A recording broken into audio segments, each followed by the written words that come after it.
Qiyomat kunida xotining qo'lingdan ushlab, ey Robbim, mana bu erkak yillarcha meni na xotin qildi, na meni ozod qildi. Baxtli bo'lishimga yo'l qo'ymadi.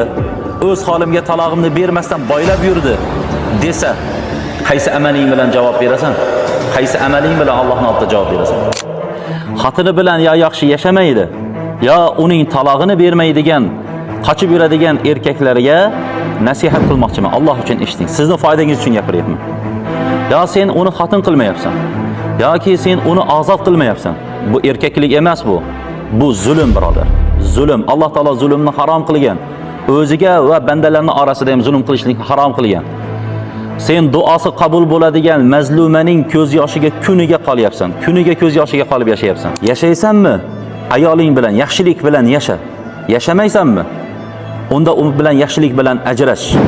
Alloh taolo Baqara surasining 229-oyatida aytadi. O'qi shu oyatni. Qara, Qur'onda Alloh taolo aytadi: "At-talaqu marratan fa imsakun bi ma'rufin aw tasrihun bi ihsan." Yashaysanmi? Yaxshilik bilan yashagin. Qo'yib yuborasanmi? Yaxshilik bilan uni ozod qilib qo'yib yuborgin. Bo'ldi, boshqa yo'l yo'q. Uchinchi yo'l yo'q. Uni osib qo'yishlik, boylab qo'yishlik, yo'lini to'sib qo'yishlik yo'q. Bunday qilishlik gunoh bu. Alloh taoloning oldida javob beradi. Talog'ini bermasdan sudrab yurayotgan erkaklar. Erkak degan qaror qabul qiladi. Senchi? Sen na uni baxtli qila olyapsan yashab, na uni ozod qilib yormayapsan. Talog'ini bermay qochib yuribsan. Bu qo'rqoqlik bu. Ayol kishining taqdiri bilan o'ynashlik mardlik emas, birodar. Mazlum bilan Alloh taoloning oldida parda yo'q.